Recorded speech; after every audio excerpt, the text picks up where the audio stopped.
అందరికీ నమస్కారం. నేను Rajahmundry retired health officer doctor Murthy. ఇప్పుడు 2 రోజుల క్రితం నుంచి మనకు రాజమండ్రిలో బాగా పాపులర్ గా మొత్తం ఆల్ ఓవర్ ఇండియాలో కూడా బాగా చెప్పుకుంటున్న విషయం ఏంటంటే పాలల్లో కల్తీ కలపడం వలన కొందరు చనిపోవడం, కొందరు సీరియస్ గా ఉండడం జరిగింది. ఆఖరికి ఈ విషయంలో సీఎం దగ్గర నుంచి మన రాజమండ్రి ఎమ్మెల్యే గారి దగ్గర నుంచి అందరూ స్పందించి దీన్ని ఏం చేయాలనే విషయంలో అందరూ మంత్రులతో చర్చించి ఒక నిర్ణయం తీసుకుంటున్నారు. కాంపన్సేషన్ ఇవ్వటం, క్యాంపులు పెట్టడం చేస్తున్నారు. అందరూ కిడ్నీ ఎందుకు ఇలాగా డ్యామేజ్ అయింది, కిడ్నీ డ్యామేజ్ అవడానికి పాల లాంటి కల్తీ కలిసింది, రకరకాల ఎవరు ఓపిక ఉన్నది ఎవరు తెలిసిన సబ్జెక్ట్ మీద వాళ్ళు డాక్టర్లు వాళ్ళు మాట్లాడుతున్నారు. కానీ హెల్త్ ఆఫీసర్ గా నేను ఒక విషయం చెప్దాం అనుకుంటున్నాను.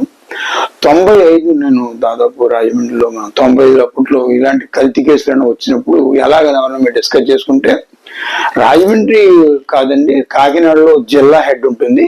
జిల్లా హెడ్ క్వార్టర్స్ లో మాత్రమే కల్తీ జరిగిన దాన్ని పట్టుకోవడానికి కానీ కల్తీ జరిగితే దాన్ని చెక్ చేయడం కానీ ఆఫీసర్లు ఉంటారు. అక్కడే మొత్తం దీని తాలూకు స్టాఫ్ అంతా ఉంటారని చెప్పుకునేవారు. అక్కడి నుంచి వాళ్ళు రావాలనేవారు. తర్వాత లెటర్ రాజమండ్రిలో ఏం కేసు వచ్చినా మేము దాన్ని పార్సిల్ చేయటం, ఆ ఫుడ్ మెటీరియల్ పట్టుకోవడం, దాన్ని మనం కాకినాడ పంపడం, వాళ్ళు కాకినాడ వాళ్ళు చూసుకోవడం, లేకపోతే కాకినాడ మీద రిపోర్ట్ చేసే వాళ్ళు వచ్చి రాజమండ్రిలో హోటల్స్ కానీ ఫుడ్ మెటీరియల్ కానీ చెక్ చేయడం, పట్టుకోవడం జరుగుతూ వచ్చేది. అలా జరుగుతుంది. ఇప్పుడు ఏమైంది, రాజమండ్రి ఒక సపరేట్ జిల్లా అయిపోయింది. రాజమండ్రి డెవలప్ అవుతుంది.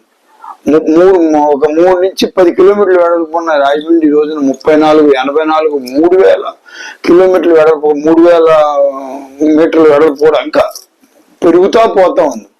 ఇంత పెద్ద రాజమండ్రి డెవలప్ అయ్యి ఈట్ స్ట్రీట్ అని, హ్యాపీ స్ట్రీట్ అని పెడుతూ ఊళ్ళో కొన్ని 100 చోట్ల ఫుడ్ అమ్ముకుంటూ, రోడ్డు మీద అమ్ముకుంటూ, హోటల్స్ పెట్టుకుని అమ్ముకుంటూ రకరకాల ఫుడ్. రాజమండ్రికి ఉన్న పెద్ద పేరేంటి, ఫుడ్ హబ్. ఎలాగైతే మెడికల్ హబ్ అంటారో అలాగే ఫుడ్ హబ్. ఇక్కడ ఫుడ్ పెడితే అమ్మకుండా లేని షాప్ ఉందా, హోటల్ ఉందా, అసలు ఖాళీ ఉన్న హోటల్ ఉందా, ఫుడ్ పెడితే ఖాళీగా ఉన్న రోడ్డు ఉందా, బజ్జీల షాప్ దగ్గర నుంచి రోడ్డు పక్కన వేరుసిన గుడి దగ్గర నుంచి హోటల్స్ వరకు, స్టార్ హోటల్స్ వరకు ఎక్కడికి వెళ్ళినా వెయిటింగ్. అన్ని 100 షాపులు, అన్ని 100 హోటల్స్, అంత పెద్ద ఫుడ్ హబ్ అయిపోయిన రాజమండ్రిలో కల్తీ జరిగితే ఎలా అని పరిచయడానికి ఒక ఆఫీసర్ లేరు, ఒక వింగ్ లేదు.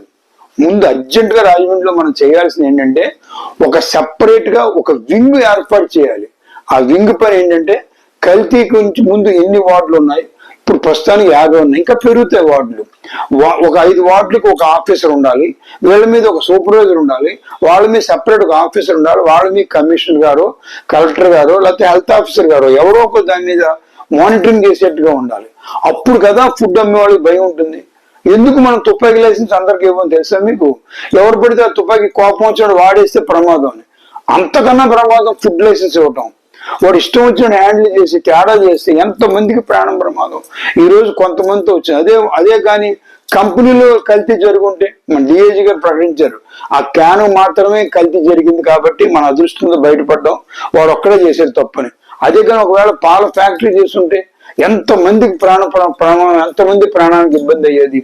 కాబట్టి మనం ముందు ఇప్పటికైనా కళ్ళు తెరిచి అర్జెంట్ గా రాజమండ్రికి ప్రత్యేకించి ఒక కల్తీని పట్టుకునే ఆఫీసరు ఒక వింగ్ ఏర్పాటు చేయాలి. లేకపోతే ఎంత ప్రమాదం జరుగుతుంది. చిన్నపిల్లలు, పెద్దవాళ్ళు ఎవరికైనా ప్రమాదమే. కల్తీ వస్తే ఏం చేయాలని, కల్తీ రాకుండా ఒక వ్యక్తి వస్తాడు చెక్ చేస్తాడని భయం ప్రతి హోటల్ వాళ్ళ దగ్గర, ప్రతి వర్కర్ దగ్గర, ప్రతి ఫుడ్ హ్యాండిల్ చేసే ప్రతి వాళ్ళ దగ్గర ఉండాలి. ఎప్పుడైనా బజ్జీల షాప్కి వెళ్ళి చూసారా, ఆ నూనె ఎంత నల్లగా మాడిపోతుంది, పట్టుకునే వాళ్ళు ఎవరు? హోటల్స్ లో కిచెన్కి వెళ్ళాము మనం, చూసేది ఎవరు? హెల్త్ ఆఫీసర్ టైం ఎక్కువ ఉంటుంది. హెల్త్ ఆఫీసర్ అంటే దాదాపు 70-80 వింగ్స్ చెక్ చేసుకోవాలి. ఇందులో ఇక్కడికి వెళ్ళే టైం ఏది? ఒక్క ఫుడ్ హ్యాండిల్ చేసే వర్కర్ ఏది? నేను సెపరేట్ గా కమిషనర్ గారు కానీ కలెక్టర్ గారు కానీ ఇప్పటికైనా ఆలోచన వచ్చి ఫుడ్ హ్యాండిల్ చేసే ఒక వ్యవస్థను రాజమండ్రిలో ఏర్పాటు చేయాలి. ఒకవేళ వెళ్ళి ఎవరన్నా పట్టుకుంటే అది కల్తీయో కాదని చెప్పడానికి మళ్ళీ ఎక్కడికో పంపాలి. వాళ్ళు అప్పటి నుంచో వారం 10 రోజులు పోయి కానీ రిపోర్ట్ ఇవ్వరు. ఈ లోపల మనం పట్టుకుని ఫుడ్ తప్ప అక్కడ ఏముండవు, మనం వేయటానికి ఉండదు. ఒకటి ఆలోచించండి, కల్తీ ఫుడ్ పట్టుకుంటే ఇంతవరకు ఎవరి మీద ఎన్ని శిక్షలు వేసాం మనం? క్రైమ్ కరెక్ట్ గా జరుగుతున్నప్పుడు ఆ క్రైమ్ జరిగిన వాళ్ళని శిక్షలు ఏవి? ఆ శిక్షలు డిస్ప్లేలో పెట్టాలి. హోటల్ వాళ్ళు కానీ ఫుడ్ హ్యాండిల్ చేసేవాడు భయపడాలి. ఈ ఫుడ్ నేను అమ్ముతున్నాను, ఎంత తల్లిలా తయారు చేయాలి, ఆ తల్లిలా దాన్ని చక్కగా అందంగా తయారు చేసి తినే వాళ్ళకి మనం ఆహారం పెట్టి వాళ్ళు ఇచ్చే డబ్బులతో మనం బతుకుతున్నాం అనే జ్ఞానం కలిగించేట్టుగా మనం ఒక వ్యవస్థను బలంగా పెట్టకపోతే ఇలాంటివి జరుగుతూనే ఉంటాయి. జరిగినప్పుడల్లా మనం అందరం కూర్చొని డిస్కస్ చేస్తూనే ఉంటాం. కారణాలు ఏవైతేనే ఈరోజు కిడ్నీ, రేపు పొద్దున డయేరియా, వామిటింగ్స్. రాజమండ్రిలో ఎన్నో హోమియోపతి డిస్పెన్సరీ మావే ఉన్నాయి, ఎంతో మంది NRHM హాస్పిటల్స్ ఉన్నాయి, గవర్నమెంట్ హాస్పిటల్స్ ఉన్నాయి, డిస్పెన్సరీలు ఉన్నాయి, అంతమంది ప్రైవేట్ డాక్టర్లు ఉన్నారు, RMPలు ఉన్నారు, PMPలు ఉన్నారు, BMPలు ఉన్నారు, మెడికల్ షాప్స్ ఉన్నాయి. అందరూ 2 టాబ్లెట్లు ఇవ్వడం వల్ల ఎక్కడొక్కడ ఒక డయేరియా, ఒక వామిటింగ్ అయితే ఆ టాబ్లెట్ ద్వారా తగ్గిపోయి మామూలు అయిపోతాం. ఆలోచించండి, రాజమండ్రిలో ఒక చోట తింటాను బజ్జీ, ఒక వామిటింగ్ అవుతుంది, పక్కన డాక్టర్ టాబ్లెట్స్ తగ్గిపోతుంది. సో ఒకవేళ ఎవరు టాబ్లెట్ లోపు తెలుస్తుంది ఎన్ని కేసులు వస్తున్నాయో. కేసులు వస్తున్న విషయం తెలియట్లేదు. ఎంతో మందికి చిన్న పెద్ద కేసులు వస్తున్నాయి, రికార్డ్ చేసే వ్యవస్థ మనకు లేదు.